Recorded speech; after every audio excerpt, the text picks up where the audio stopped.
السلام علیکم، میں بلال احمد ہوں اور آپ دیکھ رہے ہیں میرا چینل لائف سیکرٹ۔ اس چینل میں ہمیشہ یہ کوشش کی جاتی ہے کہ ایسی ویڈیو اپلوڈ کی جائے جس کو دیکھنے کے بعد دیکھنے والے کی زندگی کا ایک بہت ہی کوئی اہم حصہ یا کوئی اہم موضوع ہو کہ اس کو مدد ملے، اور وہ ویڈیو دیکھنے کے بعد زندگی کے ایک اس مقصد میں اپنی سوچ کو بدل سکے یا اس میں آنے والی رکاوٹوں کو دور کر کے اپنی زندگی کو خوشحال بنا سکے۔ آج کی جو یہ ویڈیو ہے یہ بھی اسی حوالے سے زندگی کے ایک بہت ہی اہم موضوع پر بنائی گئی ہے، جس کا تعلق والدین سے۔ بطور والدین ہم سب یہ چاہتے ہیں کہ ہماری اولاد مستقبل میں ایک اچھے مقام پر پہنچے، لیکن اس میں المیہ یہ ہے کہ ہم اپنے بچوں کو داخل کروا کے سکولوں میں، کیونکہ 15-20 سال کے بعد بچے نے اس قابل ہونا ہے کہ اس کا پتہ لگ سکے وہ کس اچھی مقام پہ پہنچ سکتا ہے یا نہیں۔ اور ہمارے معاشرے میں ہم سب سے جو غلطی ہو رہی ہے وہ یہ ہے کہ ہم اتنا لمبا عرصہ دیکھ بھی نہیں سکتے، نہ ہم جج کر سکتے ہیں۔ ہم بس یہ امید لگائے رکھتے ہیں کہ ہمارا بچہ یہ بن جائے گا، کبھی کہتے ہیں یہ بن جائے گا۔ سال بعد ہماری ظاہر ہے والدین کی ایج بھی بڑی ہونی ہے، اور وہ والی یہ جو موجودہ طاقت، موجودہ فیصلے کی قوت، موجودہ محنت کرنے کی صلاحیت ظاہر عمر کے ساتھ ساتھ کم ہونی ہے۔ ایسا جب ہمیں اس عمر میں جا کے بچے کی کوئی ایسی غلطی کا پتہ چلا یا اس کے ایسے نتائج نکلے، پھر ہم اس ایج میں بچے کے لیے اتنا کچھ نہیں کر سکیں گے، اور ہمیں مجبوراً بچے کو کسی چھوٹے موٹے مستقبل میں یا جتنا ہم کر سکے وہ ایک اچھی زندگی نہیں ہوگی۔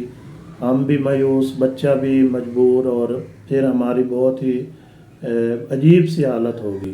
تو اس حالت سے بچنے کے لیے یہاں کچھ ایسی چیزیں بتائی جا رہی ہیں کہ ہم اپنے بچے کو جس عمر کے وہ جس حصے میں ہے، ہم اس میں یہ ساتھ اگر اس کے اندر کوالٹیز موجود ہیں تو ہمیں یہ چاہیے کہ ہمارا بچہ مستقبل میں ایک اچھی مقام، اچھی جگہ پر پہنچ جائے۔ 7 چیزیں، اس میں عمر کی کوئی قید نہیں ہے۔ یہ ہم جس عمر میں ہیں، ہمارا بچہ جس عمر میں ہے، ہم وہیں سے اس کے اندر یہ 7 چیزیں نوٹ کریں۔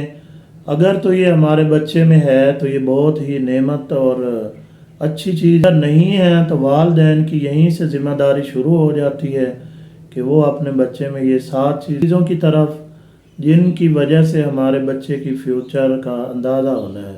تو اس میں سب سے پہلی چیز ہے قرآن پاک کی روانگی کے ساتھ تلاوت۔ اب یہ اتنا اہم موضوع ہے، اتنی اہم چیز ہے کہ یہ بچہ جس ایج میں ہے، ظاہر ہے جب بچے کی تعلیم کی ایج شروع ہوتی ہے تو ساتھ ساتھ ہمیں سب سے پہلے بچے کو قرآن پاک کی تعلیم پہ لگانا چاہیے۔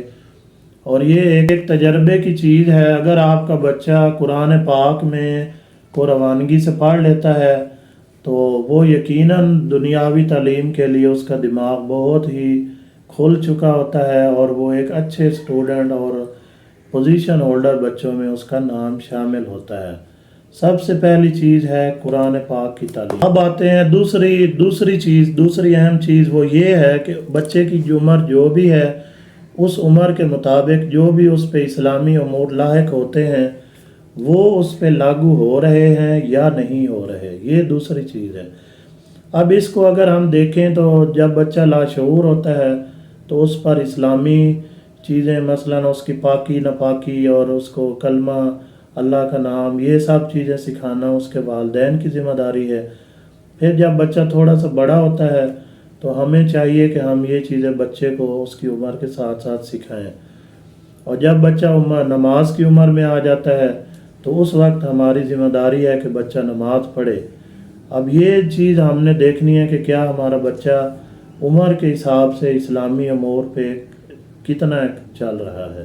اب تیسری چیز ہے جس کو ذرا گہرائی سے سمجھنے کی ضرورت ہے، وہ ہے کیلکولیٹڈ لائف سٹائل۔ اب یہ ایسا لفظ ہے کہ کچھ لوگ ایویں زندگی گزار رہے ہوتے ہیں، اگر تو ہمارا بچے نے ہر کام کا ٹائم سیٹ کیا ہوا ہے، وہ ٹائم ٹیبل کا پابند ہے، اور آپ ہر چیز سیکھتے بھی ہے ٹائم سے، تو وہ سمجھ لیں کہ وہ بھی ایک اچھی سائٹ کی طرف جا رہا ہے۔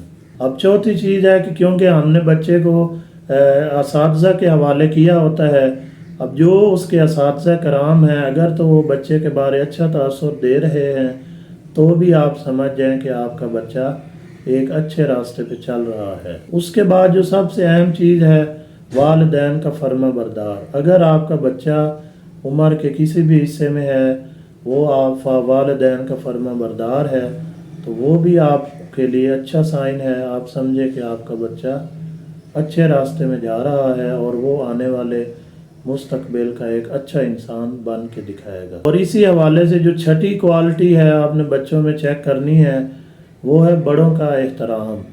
اب یہ بچوں پہ بلکہ ہم سب پہ لازم ہے کہ ہمارے سے عمر میں جو بھی بڑے لوگ ہیں ہمیں ان کا احترام کرنا چاہیے اور ان کا ادب کرتے ہوئے ان کا کہنا ماننا چاہیے اور ان کے ساتھ اچھا برتاؤ کرنا چاہیے۔ اب ساتویں کوالٹی آپ اپنے بچے میں یہ دیکھیں کہ وہ گھر کے اندر بہن بھائیوں کے ساتھ اس کا کیسا سلوک ہے۔